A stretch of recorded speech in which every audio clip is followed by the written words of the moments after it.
Bonjour François Piquemal. Bonjour. Merci d'être avec nous ce matin en direct sur Europe 1. Les universités d'été de la France Insoumise ont commencé hier dans la Drôme.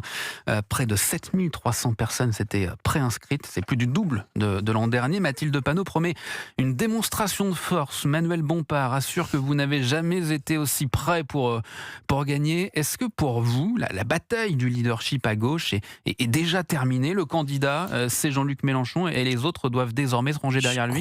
Je crois qu'aujourd'hui, le paysage est clair. Vous parlez de notre dynamique.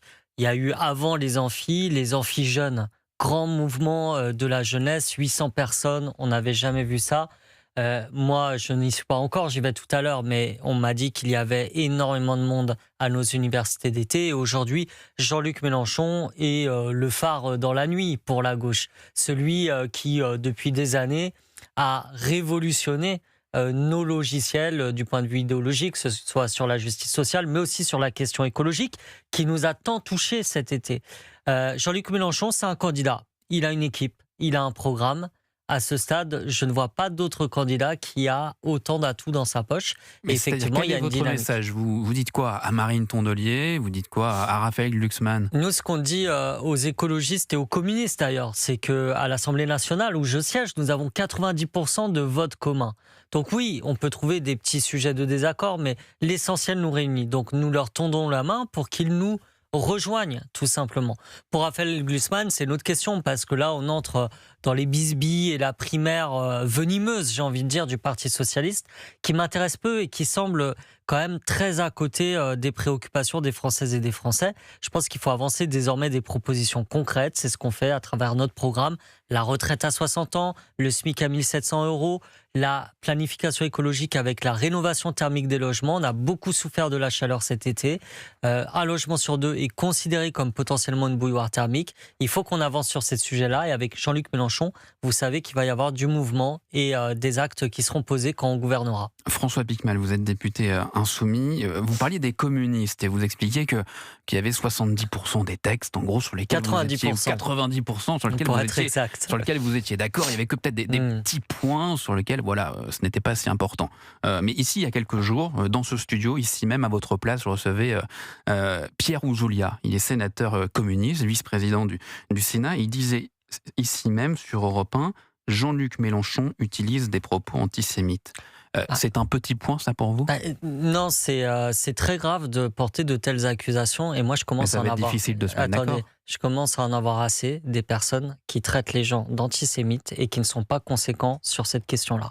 Si vous avez des faits antisémites qui vous sont révélés, votre devoir, d'autant plus quand on est élu de la République, c'est d'aller déposer plainte ou de déposer un article 40. Si vous ne le faites pas, c'est que vous dites des choses diffamatoires, c'est que vous dites des paroles en l'air qui masquent en fait un manque, à mon avis, de consistance sur ce sujet-là. Le combat contre l'antisémitisme est quelque chose de sérieux, de rigoureux, d'important. Ça ne fait pas partie, comme je l'ai entendu, du débat public ou de l'opinion. Non, c'est un délit. Donc moi, si, par exemple, j'ai à faire face à un acte antisémite ou raciste, quel qu'il soit, et qu'il n'est pas révélé à la justice, mon devoir, c'est d'aller déposer plainte ou de déposer un article 40, sinon c'est pas la peine de parler. Il y a quelques semaines, le 25 juin dernier, c'est quelque chose qui est rapporté ce matin par le journal L'Opinion. Devant le tribunal judiciaire de Paris, Jean-Luc Mélenchon était venu soutenir Anas Kazib, que vous connaissez, candidat de la Révolution permanente, poursuivi pour apologie du terrorisme.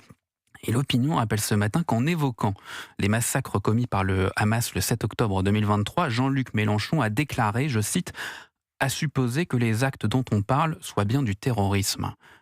Vous, François Piquemal, est-ce que vous dites sans réserve que les massacres du 7 octobre sont des actes terroristes? Nous, on a toujours été clair. On a toujours dit, dès le départ, et c'est les terminologies du droit international, que c'était des crimes de guerre, des actes de terreur. Et je veux dire, si vous voulez les appeler des actes terroristes, appelez-les des actes terroristes, d'accord? Moi, j'ai pas de sujet là-dessus, mais on peut pas nous reprocher de ne pas avoir employé les termes là-dessus de la même manière. Nous avons alerté dès le départ de l'escalade qui se préparait du point de vue du gouvernement israélien, et ce qu'il s'est déroulé à Gaza, ce qui se déroule en ce moment, est un génocide du point de vue du droit international et du point de vue de nombreuses ONG. Mais cette citation de Jean-Luc Mélenchon, elle vous surprend? Non, parce que en fait, c'est aujourd'hui ce sera la justice internationale de qualifier les termes des événements. Nous, on parle de crimes de guerre à ce stade ou d'actes de terreur. Donc, je veux dire, le Hamas, c'est pas un mouvement qu'on porte dans notre cœur. Et je rappelle que le Hamas a été financé et soutenu notamment par M. Netanyahou. Donc, les deux s'alimentent. Mais aujourd'hui, ce qui se passe entre Israël et Palestine, on le voit tous les jours, c'est des violations du droit international de la part de l'État israélien. Il y a un génocide qui est en cours et qui devrait émouvoir tout le monde. François Piquemal, tout autre sujet, mais qui est dans l'actualité ce matin. On va parler d'immigration. À Mayotte, les arrivées clandestines continuent malgré des milliers d'éloignements. Il y a eu cette proposition d'Édouard Philippe qui veut limiter drastiquement l'immigration. Il arrive sur place aujourd'hui. Est-ce que vous reconnaissez, vous en tant que parlementaire, et la France insoumise de manière générale, est-ce que vous reconnaissez qu'un territoire peut atteindre un niveau au-delà duquel il ne peut plus absorber de nouvelles arrivées à un moment donné ? En fait, la question de Mayotte revient souvent, et vous l'avez dit vous-même, j'écoutais un petit peu avant d'entrer en studio. Édouard Philippe, il fait cette sortie à Mayotte, pourquoi ? Parce qu'il chasse aujourd'hui sur les terres du Rassemblement national. Vous avez dit de Bruno Retailleau notamment, c'est vous qui avez dit cela dans votre éditorial. Moi, je pense qu'on passe... Non, pas moi, mais non, c'est pas mais grave. bon, en tout cas, c'est un nouveau journaliste. Est-ce que sur l'immigration, vous êtes d'accord sur le fait qu'au bout d'un moment, un territoire ne peut pas accueillir tout le monde ? Notre position, elle est claire depuis le début. Nous, ce qu'on dit, c'est que les gens ne quittent pas leur pays par plaisir. C'est qu'il y a des causes derrière. Il y a la guerre, il y a les conditions économiques et il y a ce dont M. Philippe ne parle pas et qui est aussi très important pour Mayotte, la question du dérèglement climatique qui nous touche de plein de fouet et qui va amener forcément des mouvements de population. Mais donc Mayotte doit accueillir tout le monde ? Non, c'est pas mon propos. C'est pas mon propos, mais si on veut agir sur les raisons structurelles, d'abord, il faut peut-être avoir un dialogue qui soit enfin constructif avec les Comores, puisqu'on sait que c'est une des données de la problématique. Il faut mettre en place des moyens... Mais avant les raisons structurelles, est-ce qu'il n'y a pas une urgence à gérer ? Je finis juste sur nos propositions. Il faut mettre des moyens pour la reconstruction de Mayotte et pour que Mayotte ait les mêmes accès aux services publics et aux droits que les autres territoires français. Voilà, c'est ce qu'on dit depuis le départ. Pour terminer, autre sujet, les finances publiques. Ce matin encore, oui. la dette est au cœur de l'actualité. Il y a eu cette phrase de Jean-Luc Mélenchon qui propose de brûler les titres. Ce n'est pas sérieux ? Écoutez, Jean-Luc Mélenchon, moi, il a permis un débat. C'est qu'au nom de la dette, on ne peut pas dire qu'on va sacrifier tous nos services publics et tous les budgets.